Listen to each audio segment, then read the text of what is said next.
नमस्कार दोस्तों, स्वागत है आप सभी का अपने YouTube चैनल एसजी पाठशाला स्पीड मैथ में। जहां पर मैं आपको क्या करता हूं, साइंस पढ़ाता हूं, ठीक है ना। जो कि हम लोग बेसिक लेवल से शुरू से साइंस को कंप्लीट कर रहे हैं। साइंस में भी क्या हम लोग फिजिक्स कंप्लीट कर रहे हैं, ठीक है। जिसमें से आपका जो अभी 2 दिन क्लास हुआ है, फर्स्ट क्लास और सेकंड क्लास, जिसमें हम लोग पढ़ रहे हैं यूनिट एंड मेजरमेंट, उसको हम लोगों ने कंप्लीट किया है। वो भी अभी कंप्लीट नहीं है, उनको भी कंप्लीट करेंगे। प्लस में आपका गति भी साथ में चल रहा है, ठीक है। तो उसी के रिगार्डिंग 2 कंप्लीट्स क्या हो चुका है, 2 क्लास कंप्लीट हो चुका है। हम लोग आज तीसरे क्लास को लेकर के आए हुए हैं। तो आप इस वीडियो में बने रहिए ताकि आपको आसानी से समझ में आ जाएगा, ठीक है। अगर आप वो पिछला वाला क्लास नहीं देखे हैं तो आप इसी प्लेलिस्ट में जाइए, यूट्यूब के प्लेलिस्ट में जाइए, इस चैनल के प्लेलिस्ट में मिल जाएगा आपको। आप उसको वॉच आउट कीजिए, उसके बाद इस सेक्शन पे आइएगा क्लास 3 पे, तो आपको बेहतर ढंग से समझ में आ जाएगा। अगर आप उसको बाद में भी देखना चाहते हैं तो कोई दिक्कत नहीं है। इस चीज़ को अगर अभी हम एक्सप्लेन करेंगे, ये भी आपको बेहतर ढंग से ही समझ में आने वाला है। तो आप इस वीडियो में कंटिन्यू बने रहिए, ठीक है। तो आप देख ही सकते हैं हमारा क्या ये क्लास 3 है और हम लोग इस चीज़ को पढ़ने वाले हैं, अदिश राशि और सदिश राशि। ये जो टॉपिक है हम लोग प्रीवियस क्लास में भी डिस्कस कर चुके हैं क्या है, ठीक है ना। तो चलिए हम लोग देख लेते हैं, एक बार रिमाइंड कर लेते हैं क्या था हमारा अदिश और सदिश राशि, ठीक है। तो आप देख सकते हैं हमारा ये पिछले क्लास में ये सारे चीज़ हम लोगों ने पढ़ा था, ठीक है। जैसे कि देखिए हम लोगों ने क्या पढ़ा था पिछले क्लास में, गति पढ़ा था, सदिश राशि और अदिश राशि, दूरी पढ़ा था, विस्थापन पढ़ा था और चाल और वेग, ठीक है। ये सभी हम लोगों ने पिछले क्लास में क्या किया है, कंप्लीट किया है, ठीक है। तो चलिए हम लोग आज के क्लास में देखेंगे क्या है।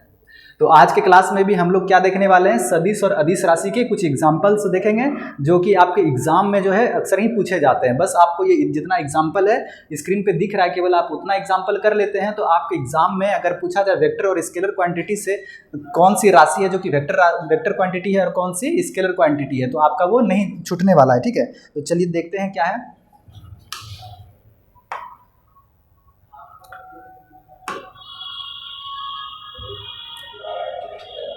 आप लोगों को कुछ तो एग्जाम्पल उनका पता ही होगा, ठीक है। तो चलिए हम लोग फिर भी देखते हैं यहाँ पे हमारा जो अदिश राशि है, अदिश राशि क्या होता है और सदिश राशि क्या होता है। सदिश राशि में क्या होता है ना कि जिसमें कि डायरेक्शन और मैग्नीट्यूड दोनों रहता है। डायरेक्शन दिशा और परिमाण जिसके पास दोनों रहेगा वो क्या हो जाता है, सदिश राशि होता है। जिसके पास केवल मैग्नीट्यूड रहेगा वो क्या होगा, अदिश राशि होगा, ठीक है। तो जैसे कि आपका देखिए अदिश राशि का एग्जाम्पल क्या क्या होगा आपका, जैसे क्या हो गया, दूरी हो गया, द्रव्यमान हो गया, आयतन हो गया, ठीक है। दूरी, द्रव्यमान और आयतन, ये चाल, घनत्व, उष्मा और क्षेत्रफल, ठीक है। ये सभी जो है केवल इनका जो मैग्नीट्यूड होता है, परिमाण होता है, इसमें हमें डायरेक्शन की आवश्यकता क्या होती है, नहीं पड़ती है, ठीक है। इसीलिए हम लोग इसको क्या बोलते हैं, अदिश राशि बोल रहे हैं, ठीक है ना। और आपका आगे क्या हो गया, विद्युत धारा हो गया, ताप हो गया, कार्य हो गया, ऊर्जा और शक्ति, ठीक है। आपके जो ये 10-12 एग्जाम्पल हैं ये आपके एग्जाम में ही पूछे जाते हैं अक्सर, बेहद ही वेरी इंपॉर्टेंट होते हैं एग्जाम पॉइंट ऑफ व्यू से, ठीक है। तो आप इसको एक बार प्लीज नोट डाउन कीजिएगा, आप इन्हें याद रखने का प्रयास कीजिएगा और आपको याद भी हो जाएगा, ठीक है ना। आप इसे समझ गए हैं, दूरी, द्रव्यमान, आयतन, चाल, घनत्व, उष्मा, क्षेत्रफल, विद्युत धारा, ताप, कार्य, ऊर्जा और शक्ति, ये आपका क्या है, अदिश राशि है, ठीक है। तो अब आपका नेक्स्ट जो है क्या है, सदिश राशि, जिसमें कि आपका डायरेक्शन और मैग्नीट्यूड क्या होता है, दोनों रहेगा, ठीक है। तो जैसे कि आपका विस्थापन में देख लीजिए दोनों रहता है, डायरेक्शन और मैग्नीट्यूड रहेगा दोनों। वेग में फिर वही हो गया, बल हो गया आपका, संवेग हो गया, बल आघूर्ण हो गया, विद्युत तीव्रता, ठीक है। ये हो गया आपका ध्रुव आघूर्ण हो गया, कोणीय विस्थापन और कोणीय वेग, कोणीय त्वरण, कोणीय संवेग और भार, ठीक है ना। तो आपका ये जो 10 एग्जाम्पल है वे किनके हैं, सदिश राशि के एग्जाम्पल है, ठीक है। आप इसे याद रखने के लिए एक चीज की पॉइंट ये पकड़ सकते हैं, जिसके अंत में देखिए वेग लगा रहेगा ना, वो क्या है आपका वेग जो लगा रहेगा वो आपका सदिश राशि होगा, क्या होगा, सदिश राशि होगा। और जिसमें एंगल वाला बात हो जाए, कोणीय वाला, ये भी आपका क्या हो जाएगा, सदिश राशि होगा। तो ऐसे ही कुछ की पॉइंट्स है जिसके माध्यम से आप ये एग्जाम्पल को याद रख सकते हैं, एग्जाम में आने पे आप एलिमिनेट करके आंसर तक पहुंच सकते हैं, ठीक है। तो ये आपका जो 12 एग्जाम्पल इसमें था, 10 एग्जाम्पल इसमें था। इस चीज़ को आप अच्छे से ध्यान में रखिए, ठीक है। ये बेहद ही इंपॉर्टेंट है और ज़्यादा याद नहीं करना है, जितना हम बता रहे हैं बस उतना याद कीजिए। इससे बाहर कुछ भी नहीं आपका एग्जाम में आने वाला है, अगर इससे क्वेश्चन आपके एग्जाम में पूछा जाए तो, ठीक है। चलिए हम लोग आगे बढ़ते हैं, नेक्स्ट स्लाइड में देखते हैं क्या है।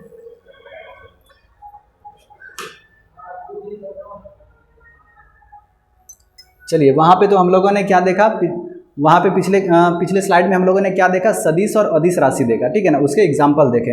अब हम लोग यहाँ पे बात करेंगे किसका, समान गति और असमान गति के बारे में, ठीक है। किसके बारे में, समान गति और असमान गति। आखिर ये समान गति और असमान गति होता क्या है। समान गति देखिए आपका क्या बोला जा रहा है, जब कोई वस्तु समय के नियमित अंतराल पर निश्चित दिशा में, ठीक है, यहाँ क्या बात कर रहे हैं, निश्चित दिशा में नियमित गति से चलती है तो उसे क्या बोलेंगे, समान गति बोलेंगे, ठीक है। एक समय में जो है एक निश्चित गति का वो ट्रेवल कर रहा है, ठीक है। जैसे कि मानिए कि कोई कार ही चल रहा है या फिर बाइक चल रहा है, ठीक है। अगर वो 10 सेकंड में 100 मीटर आगे बढ़ रहा है तो वो अगले 10 सेकंड में भी क्या होगा, वो 100 मीटर ही आगे बढ़ेगा, और फिर अगले 10 सेकंड में वो क्या होगा, फिर 100 मीटर ही आगे बढ़ेगा। इस तरीके से 30 सेकंड में वो 300 मीटर आगे बढ़ गया, मतलब कि हर एक 10-10 सेकंड में वो क्या हो रहा है, 100 मीटर आगे बढ़ रहा है, ठीक है। तो वो क्या हो रहा है, एक समान गति से वो मतलब एक समान गति से अपने चाल से वो चल रहा है, ठीक है। तो यही आपका क्या हो गया, यूनिफॉर्म मोशन, समान गति, ठीक है। क्या हो गया आपका, समान गति। आपका डेफिनेशन के माध्यम से यही बताया जा रहा है, ठीक है। तो आप अच्छे से समझ गए होंगे। वहीं पे आपका देखिए वो समान गति, वो समान गति मतलब क्या होगा कि आप पहले 10 सेकंड में क्या कर रहे हैं, 100 मीटर चल रहे हैं, फिर लेकिन अगले 10 सेकंड में आप क्या कर रहे हैं, 80 मीटर चल रहे हैं, या तो फिर उनसे ज़्यादा चल रहे हैं, फिर 80 मीटर में क्या कर रहे हैं, उससे कम चल रहे हैं 100 मीटर से, या तो फिर उससे ज़्यादा चल रहे हैं। मतलब आपका हर एक 10 सेकंड में क्या हो रहा है, आपका जो ट्रेवल करने का डिस्टेंस है वो क्या होते जा रहा है, कम होते जा रहा है या फिर ज़्यादा होते जा रहा है, ठीक है ना। तो आपका वो स्टेबल नहीं है। जैसे कि इसमें आपका क्या था, हर एक 10 सेकंड के लिए फिक्स टाइम, फिक्स डिस्टेंस था कि आप उस समय में उतना ही डिस्टेंस ट्रेवल कर रहे थे, ठीक है। तो ये दोनों के बीच में बस इतना ही डिफरेंस है, ठीक है। तो आपको ये भी समझ में आ गया होगा। जब कोई वस्तु किसी भिन्न या परिवर्तनीयशील संवेग से गति करती है तो उसे नियमित समय अंतराल पर वो समान गति करते हैं, ठीक है। आपका ये डेफिनेशन था और हमने बेहद ही आसान भाषा में समझा दिया है कि आपका ये वो समान गति क्या है और समान गति क्या है, ठीक है। इसे क्या बोलते हैं, नॉन यूनिफॉर्म मोशन। क्या बोलते हैं, नॉन यूनिफॉर्म मोशन बोलते हैं, ठीक है। तो आपका ये दो था, ठीक है। चलिए अब देखते हैं यहाँ पे एक समान गति का त्वरण क्या होता है, शून्य होता है, ठीक है। एक समान गति जो रहता है, जैसे कि आपका ये समान गति है यूनिफॉर्म मोशन, इसका जो त्वरण होगा क्या होगा, शून्य होगा। इसे आपको क्या करना है, याद रखना, ये शून्य होगा। जैसे कि देखिए एग्जाम्पल के तौर पे मैंने क्या बताया, जैसे कोई बाइक है, ठीक है, क्या है, बाइक है, हर एक 20 सेकंड में क्या कर रहा है, 100 मीटर चल रहा है, तो वही जो दूरी चलेगा वही उसका क्या हो जाएगा, समान गति, हर एक 10-10 सेकंड के लिए हो जाएगा, ठीक है। और यहाँ पे क्या हो जाएगा, जब कोई बाइक हर एक 20 सेकंड में अपनी गति बदलता है, ठीक है ना, और दूरी भी बदल जाती है, क्या होती है, दूरी भी बदल जाती है। 20 सेकंड में पहले 100 मीटर चला, फिर अगले 20 सेकंड में क्या 80 मीटर या फिर 60 मीटर ऐसे चलेगा, ठीक है। तो ये आपका क्या हो गया, वो समान गति हो गया, ठीक है। तो आपका ये समान गति और वो समान गति था, जिनको कि हम लोग अच्छे ढंग से समझ चुके हैं, ठीक है। चलिए हम लोग चलते हैं अब आगे। आगे है आपका, देखिए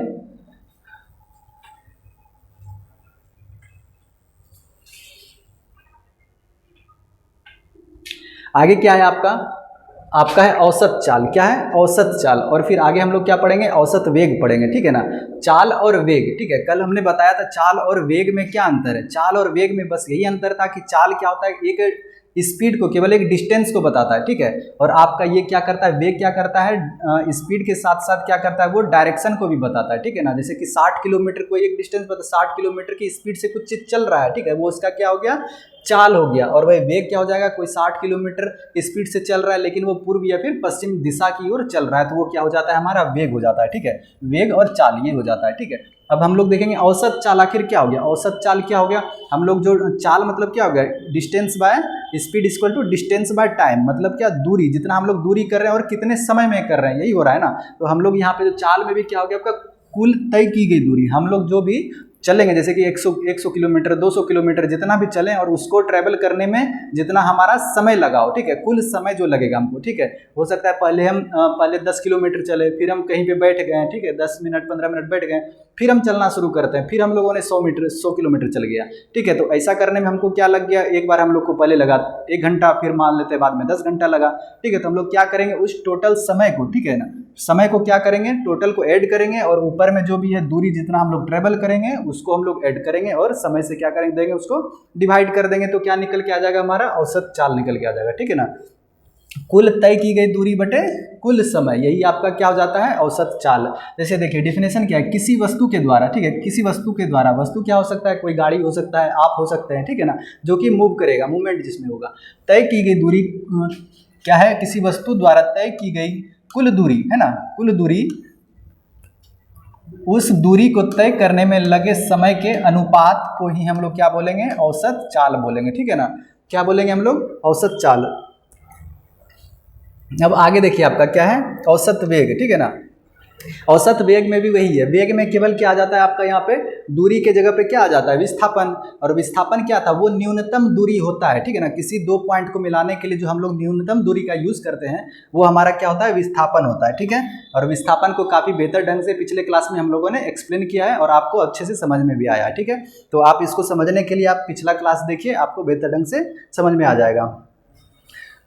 विस्थापन, ठीक है, विस्थापन के लिए गए कुल समय के अनुपात को क्या कहते हैं हम लोग, औसत वेग कहते हैं, ठीक है। बस आपका यहाँ पे कुल दूरी है, दूरी के जगह पे क्या आ गया, विस्थापन हो गया। दूरी जो होता है टोटल होता है, ठीक है ना, जितना भी आप डिस्टेंस ट्रेवल कीजिए टोटल वो हो जाता है, लेकिन विस्थापन आपका वो मिनिमम डिस्टेंस हो जाता है, ठीक है। वहाँ तक पहुँचने के लिए एक पॉइंट से दूसरे पॉइंट तक आने के लिए मिनिमम डिस्टेंस जो होता है वही आपका विस्थापन होता है। और दूरी क्या हो जाता है, मानिए आपको यहाँ तक जाने के लिए इसे इसे करके तब आप यहाँ पहुँचते हैं, तो हम लोग दूरी में ये सारा चीज़ को डिस्टेंस को ऐड करते हैं, ठीक है। आपका विस्थापन बस यहाँ से यहाँ तक होता है, ठीक है।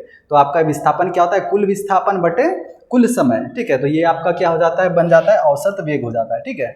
समझ गए, दोनों सेम ही है, केवल यहाँ पे आपका क्या हो जाएगा, विस्थापन, और यहाँ पे क्या आ जाएगा आपका कुल समय, ठीक है। तो ये आपका क्या हो गया, औसत वेग, ठीक है। समझ में आ गया।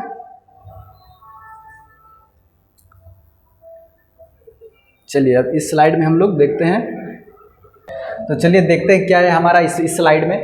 आपका क्या है, एक्सेलरेशन, ठीक है। क्या है आपका एक्सेलरेशन। एक्सेलरेशन क्या होता है, एक्सेलरेशन को हम लोग त्वरण भी कहते हैं। क्या कहते हैं, त्वरण और एक्सेलरेशन एक ही है। जहाँ पे बोला जा रहा है आपका किसी वस्तु के वेग में परिवर्तन की दर, ठीक है ना, कोई वस्तु उसके वेग में जो परिवर्तन का दर है उसे क्या बोल रहे हैं हम लोग, त्वरण बोल रहे हैं। वो क्या करता है, प्रति सेकंड जो है अपने स्पीड में इंक्रीमेंट लाता है, ठीक है ना। वो क्या करता है, हर एक सेकंड वो अपने स्पीड में इंक्रीमेंट लाता है, वो क्या करता है, त्वरण कहलाता है, ठीक है। समझ गए आपका त्वरण। ये क्या, एक सदिश राशि, क्या है, सदिश, ठीक है। इसको आप 100 बना लीजिएगा, ठीक है ना, सदिश राशि है। क्या है आपका, सदिश राशि है। आप यहाँ पे लिख लीजिए सदिश, ठीक है। टाइपिंग में कभी कभी मिस्टेक हो जाता है तो आपको इग्नोर करना है, जहाँ पे गलती होगा हम बता देंगे, ठीक है। तो आपका त्वरण क्या है, सदिश राशि है, ठीक है। चलिए हम लोग देखते हैं मंदन। मंदन क्या है, जब आप त्वरण कर रहे होते हैं तो उसके बाद आप क्या करते हैं, अपने स्पीड में डिक्रीमेंट भी करते हैं, डिक्रीज भी करते हैं, स्पीड को करते हैं ना। जो जहाँ से आपका वो डिक्रीज होना शुरू हो जाता है वो आपका क्या कहलाता है, मंदन कहलाता है। यदि समय के साथ वस्तु क्या कर रहा हो, वेग घटाना शुरू कर दे, वेग क्या करता है, घटाना शुरू कर दे, तो वो आपका क्या कहलाने लगेगा, मंदन कहलाने लगेगा, ठीक है। तो आपका जैसे कि हम बोलते हैं रिट्राडेशन, क्या बोलते हैं हम लोग, रिट्राडेशन बोलते हैं। जब आपका स्पीड क्या होने लगे, धीरे धीरे डिक्रीज होने लगे, तो वो आपका क्या कहलाएगा, मंदन कहलाएगा। त्वरण क्या कहलाएगा, आपका जो स्पीड क्या हो रहा है, इंक्रीमेंट, जिसमें कि हर एक सेकंड में क्या हो रहा है, वृद्धि हो रहा है, ठीक है। वो आपका त्वरण हो गया। और ये आपका हो गया जिसमें डिक्रीज होना शुरू हो जाए, आपका क्या हो गया, वो मंदन हो गया, ठीक है ना। त्वरण क्या हो सकता है, ये जो है त्वरण ये ऋणात्मक हो सकता है। क्या हो सकता है, त्वरण ये ऋणात्मक हो सकता है, क्योंकि वो निगेटिव हो रहा है, धीरे धीरे डिक्रीज हो रहा है, ठीक है ना। त्वरण क्या होता है, ये ऋणात्मक हो सकता है, ठीक है ना। जिसे हम लोग क्या बोलेंगे, मंदन बोलेंगे। आपका ये ऋणात्मक नहीं होगा, आपका ये जो डिक्रीज हो रहा है, मंदन हो रहा है, ये ऋणात्मक हो रहा है, ठीक है ना। क्यों, ये क्योंकि ये धीरे धीरे माइनस हो रहा है, घट रहा है, नीचे हो रहा है, ठीक है। तो इसीलिए आपको हम लोग इसको ये बोलेंगे कि ये त्वरण ऋणात्मक होता है, ठीक है। अब चलिए हम लोग आगे बढ़ते हैं। एक समान त्वरण, क्या, एक समान त्वरण। एक समान त्वरण क्या है, यदि किसी पिंड का वेग, ठीक है ना, पिंड मतलब क्या हो गया, कोई ऑब्जेक्ट, वैसा ऑब्जेक्ट जो कि मूवमेंट करता हो, ट्रेवल करता हो, ठीक है। जैसे कि कोई गाड़ी ही हो गया समझ लीजिए, ठीक है ना। वेग एक समान दर से बदलता है तो उसे क्या बोलेंगे हम लोग, त्वरण बोलेंगे, ठीक है ना। जैसे कि आपका देखिए बॉल ड्रॉपिंग, ठीक है, बॉल ड्रॉपिंग आपका साइकिल ऑन स्लोप, जैसे कि देखते हैं कोई साइकिल वगैरह स्लोप पे, ऊंचाई पे है, जब वो किसी ढालू पे रहता है, वो चलना शुरू करता है, वो धीरे धीरे क्या करता है, अपना स्पीड को इंक्रीमेंट ही करने लगता है, ठीक है ना। धीरे मतलब हर एक सेकंड वो अपने स्पीड को इंक्रीज कर रहा है, एक समान तरीके से वो क्या कर रहा है, इंक्रीज कर रहा है। वही बोल रहा है ना, एक समान त्वरण, ठीक है। अगर वो 10 मीटर आगे बढ़ रहा है तो अगले सेकंड में क्या होगा, फिर 20 बढ़ेगा, फिर उससे 30 बढ़ेगा, फिर 40 बढ़ेगा। इस तरीके से हर एक सेकंड में वो आगे बढ़ते ही चला जाएगा, ठीक है ना। उस तरीके से एक समान उनका जो ग्राफ बनेगा इस तरीके से बनेगा, ठीक है ना। वो एक समान क्या कर रहा है, त्वरण कर रहा है, ठीक है। जैसे बॉपिंग आपका भी एक एग्जाम्पल हो जाएगा, आपका क्या हो जाएगा, साइकिल ऑन स्लोप, ये आपका क्या हो जाएगा, 2 एग्जाम्पल हो जाएगा, ठीक है।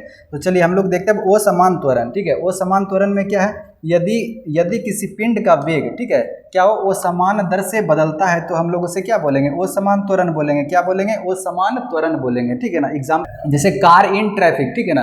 जैसे क्या हो गया, आप जैसे कि आप चल रहे हैं, कितने की स्पीड से चल रहे हैं, 50 की स्पीड से चल रहे हैं, लेकिन आपको कहीं पे ट्रैफिक मिल जाता है, तो आप क्या करते हैं, उस स्पीड को क्या कर लेते हैं, कम करने लगते हैं, धीरे धीरे क्या करते हैं, स्पीड को डिक्रीज करते हैं, ठीक है ना। तो एक समान गति से वो नहीं चल रहा है, जिस तरीके से आपका एक समान त्वरण गति कर रहा था, हर एक सेकंड में क्या हो रहा था, अपने स्पीड को इंक्रीमेंट कर रहा था, लेकिन आपका यहाँ पे क्या हो रहा है, इंक्रीमेंट नहीं हो रहा है, हर एक सेकंड वो तो बढ़ रहा है, फिर क्या हो रहा है, घट रहा है, बढ़ रहा है, फिर घट रहा है, ठीक है ना। वो एक समान तौर पे वो काम नहीं कर रहा है, वो केवल बढ़ता है और घटता है, बढ़ता है फिर घटता है, इस तरीके से आपका ये वो समान त्वरण काम कर रहा होता है, ठीक है ना। जैसे कि आपका कार एंड ट्रैफिक, ये आपका क्या हो गया, एग्जाम्पल के तौर पे हो गया, ठीक है। समझ गए आप लोग क्या होता है आपका वो समान त्वरण, एक समान त्वरण और मंदन और त्वरण, ठीक है ना। आपको बेहतर ढंग से समझ में आ गया होगा, ठीक है। क्या था आपका त्वरण, जो कि हर एक सेकंड में क्या कर रहा है, वो अपने क्या कर रहा था, वो वेग में परिवर्तन कर रहा है, ठीक है ना। कोई वस्तु क्या कर रहा है, वेग में परिवर्तन कर रहा है, वो भी एक निश्चित समय के साथ, ठीक है ना। दर को क्या बोल रहे थे, त्वरण बोल रहे थे। ये क्या था, एक अदिश राशि था। और आपका ये मंदन क्या हो गया, बस वही त्वरण में क्या हो रहा है, जब वो अपना स्पीड को डिक्रीज कर रहा है तो वो क्या हो रहा है, मंदन कहला रहा है। एक समान त्वरण, एक समान त्वरण एक तरीके से त्वरण की तरह ही कार्य कर रहा है, ठीक है ना। वो अपने स्पीड को कंटिन्यूसली क्या कर रहा है, बढ़ाते जा रहा है। और आपका वो समान त्वरण क्या हो रहा है, एक बार स्पीड बढ़ रहा है फिर घट रहा है, बढ़ रहा है फिर घट रहा है, इस तरीके से ये काम कर रहा है, ठीक है। तो आपका ये वो समान त्वरण भी क्या हो गया, कंप्लीट हो गया, ठीक है।